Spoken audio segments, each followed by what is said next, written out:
Second phase of the Cold War. In the second phase, tensions eased considerably, but there was no end to the Cold War. In both the countries, there was a leadership change at the highest level. In the US, President Truman's tenure had come to an end in 1953, and in the Soviet Union, Stalin died in 1953. Stalin was succeeded by Nikita Khrushchev, who retreated on many of the policies of Stalin. On the policy front, Khrushchev stood for the policy of relaxation of tension in Europe and admitted Soviet responsibility for some problems there. On the other hand, he openly suppressed anti-Soviet leaders and ideas in Poland and Hungary and denounced as fascist the activities of liberals and Catholics who expressed Polish and Hungarian nationalism. Soviet leaders during this period also commented critically on racial conflicts in the USA, which they said was inevitable consequences of capitalist inequality. For its part, the USA and its clients tried to stir up anti-Soviet feelings in the East European countries. The change of leaders in the USSR and Khrushchev's denunciation of Stalinism inspired revolts in Poland and Hungary. In 1956, revolt broke out in Poznan city of Poland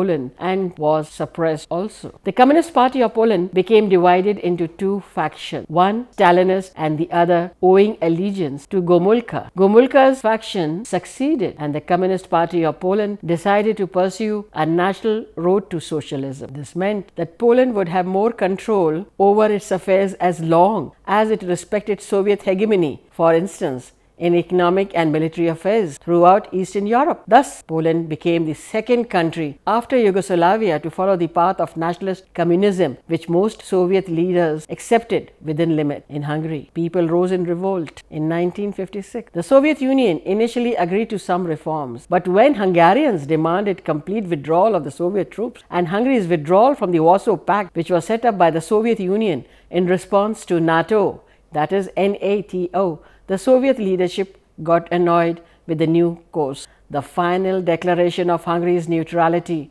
and withdrawal from the Warsaw Pact led to the execution of Imre Nagy, the then ruler of Hungary, and the attack on Hungary by the Soviet Union. Thus, the Soviet Union made it clear that it was not ready to accept a liberalized communist regime or a multi-party democracy in Poland. The United States did not do much about it, as any action on its part would probably have led to the direct confrontation between the Soviet Union and the United States of America. After the Chinese Revolution, General Chiang Kai-shek led his followers across the Taiwan Strait and set up the Republic of China, which continued to represent China in the UN till 1971. The American policy before 1950 was not to interfere in Taiwan, event of attack by the Communist China, that is, People's Republic of China. But after the Korean War in 1950, the United States policy changed, and after 1953, the United States President Eisenhower agreed to massive American rearmament of Taiwan. In 1954, the PRC, China, declared that Taiwan had to be liberated and accordingly started military operations. The US, on its part, threatened to use nuclear weapons, and war between PRC and the United States seemed imminent. Communist China showed an inclination to back down, and the NATO states declared that they would not support American use of nuclear weapons. During this period, the Chinese leaders believed that the advances made by the USSR in the development of long-range delivery systems for nuclear weapons had tilted the European balance of power in favor of the Eastern Bloc. Chinese leaders were not sure what USSR military resurgence would mean for them. Perhaps it would make the USA less likely to threaten China. When the Chinese bombarded Quemoy in 1957, it was the USSR that pressured the People's Republic of China to stop. Ultimately, direct Sino-USA war was avoided, but Chinese communist suspicion of the USA and the USSR increased. The Suez Canal was constructed in the mid-19th century by the British and the French. The Suez Canal Company enjoyed the right to operate the canal and earn profits for a period of 99 years, commencing from 1869. The Egyptian decision to nationalize the Suez Canal, that is, make it a part of Egyptian national territory in 1956 led to a series of crises. Britain, France and Israel decided to initiate a concerted military campaign against Egypt. America was against the use of force, but Israel attacked Egypt in collusion with Britain and France. This forced the USA to condemn its own allies, and for the first time since the Cold War, the USA and the Soviet Union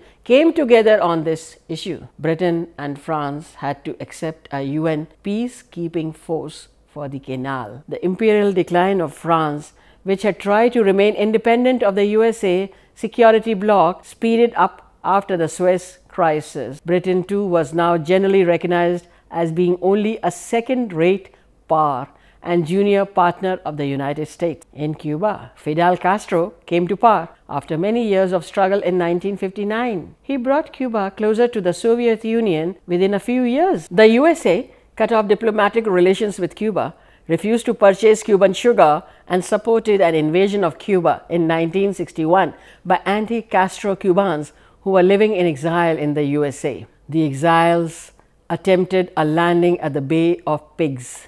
The invasion turned out to be a complete failure as the exiles got no support from the people of Cuba.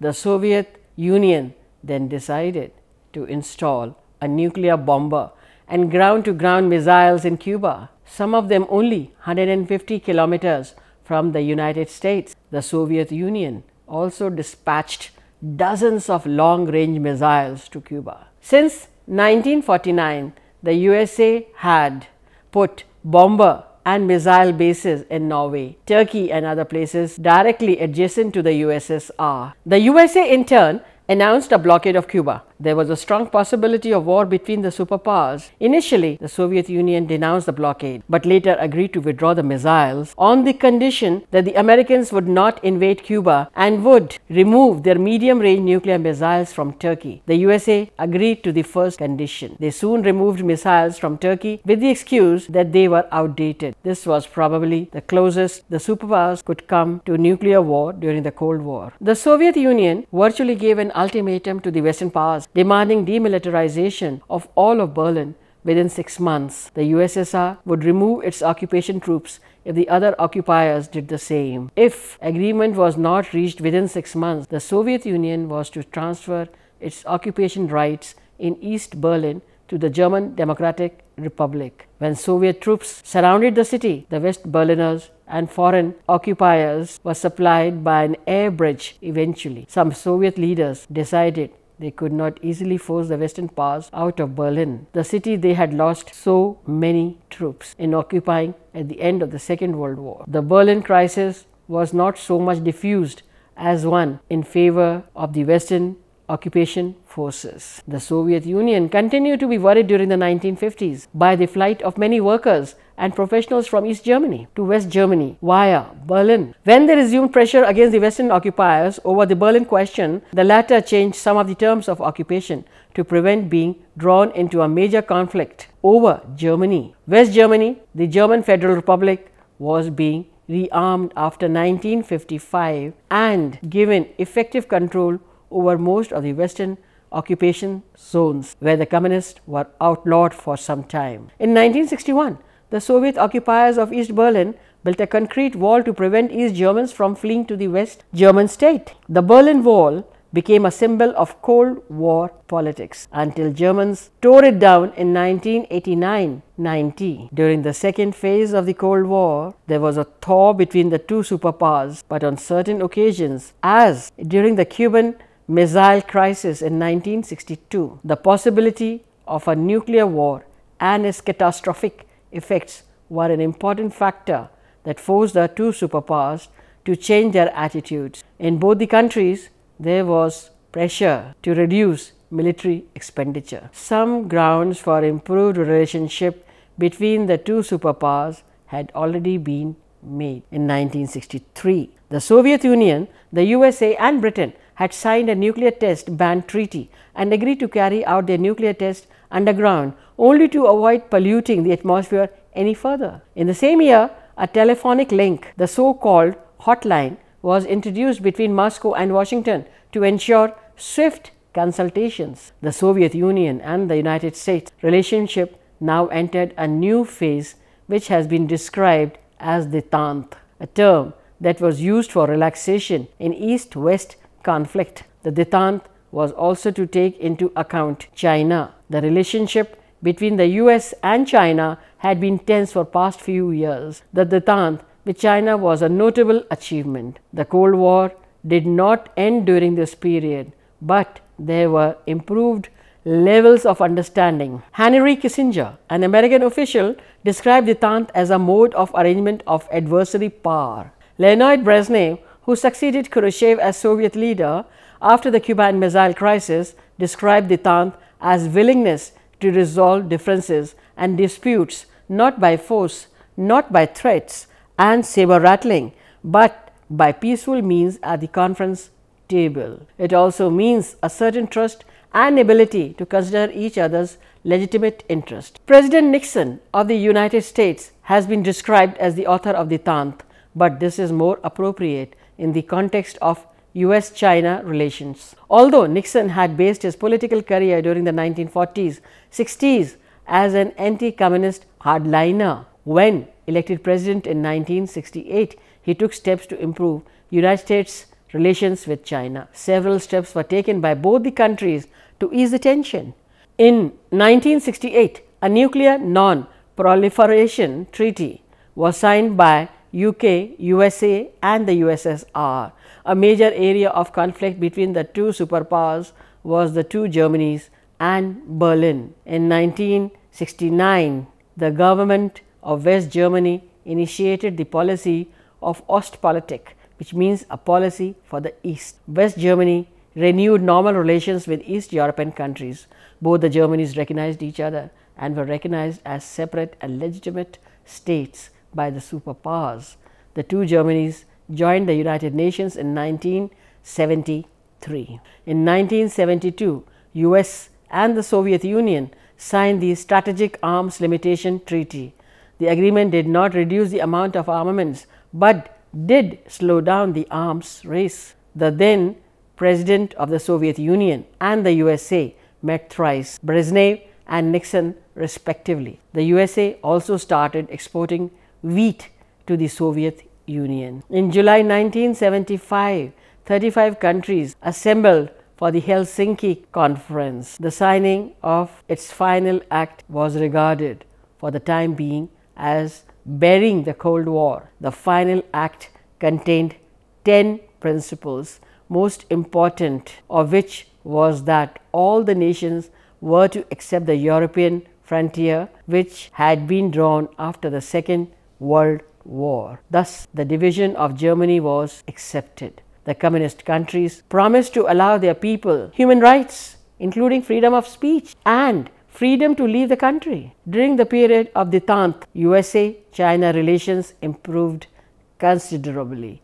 President Nixon and Secretary of State Henry Kissinger made special efforts to ease the tension with China. In 1971, China was admitted to the UN and Taiwan was expelled. In 1978, the USA withdrew the recognition of nationalist China, and in 1979, the USA gave recognition the People's Republic of China, and ambassadors were exchanged. After the Helsinki Conference, the process of détente lost its momentum. Relations between the US and the Soviet Union became so sore that by 1980, it appeared that Cold War had come back. The new tensions came to be described as the new Cold War. The new Cold War was different from the Cold War in the sense that it was not based on ideological conflict but on balance of power. In the new Cold War, a new power bloc, namely the People's Republic of China, emerged as a power that could not be defeated or ignored. The intervention of the Soviet Union in Afghanistan in 1979 was the turning point. The new Cold War was marked by the efforts of both the countries to spread their influence, mainly outside Europe. Conflicts outside Europe assumed greater significance than ever before. Détente for the Soviet Union meant acceptance of status quo in Europe only. In Indochina, Africa, Afghanistan, etc., Both the countries supported opposing groups. The Soviet Union replaced the president of Afghanistan by one favorable to it. Nearly 1 lakh Soviet soldiers were stationed in Afghanistan. America regarded the positioning of Soviet soldiers in Afghanistan as a threat to Iran and moved her warships in the Gulf. Both the countries were deeply involved in developing the new weapons of destruction. The United States President Ronald Reagan approved of the plan to develop a new weapons system, the Strategic Defense Initiative, which was also known as Star Wars. The new Cold War came to an end with the collapse of communism in various East European countries. The pace of collapse was very fast and ultimately communism collapsed in its birthplace, that is the USSR. The process began in Poland in 1988 when the Solidarity Trade Union organized huge anti-government strikes, forcing the government to allow free elections in which the communists were comprehensively defeated. The same happened in Hungary, in Bulgaria, Romania and Czechoslovakia. In East Germany, the communist leader Erich Honecker wanted to disperse the demonstrators by force but was overruled by his colleagues, so that by the end of 1989, the communist government had to resign in East Germany and the Berlin Wall, the symbol of Cold War, was pulled down in 1989 with much public enthusiasm. The fall of the Berlin Wall was taken to be the end of the Cold War, as its erection had been taken as the start of the Cold War. In 1990, the West German currency was introduced in East Germany, and finally the two Germanys were reunited. The Chancellor of Federal Republic of Germany was chosen as the head of the government of the United Country, which adopted market economy and Western type of democracy. In the Soviet Union also, communism collapsed. Mikhail Gorbachev made efforts to transform and revitalize the country by his policies of glasnost, that is openness, and perestroika, that is restructuring, which meant economic and social reforms. But by the end of 1991, the USSR split into separate republics, and Russia alone was not in a position to command the same influence that the old Soviet Union did. The Cold War came to an end. Many political commentators have argued that with the end of the Cold War, the world problems would disappear, but new problems and new areas of conflict have now emerged. Thank you till then.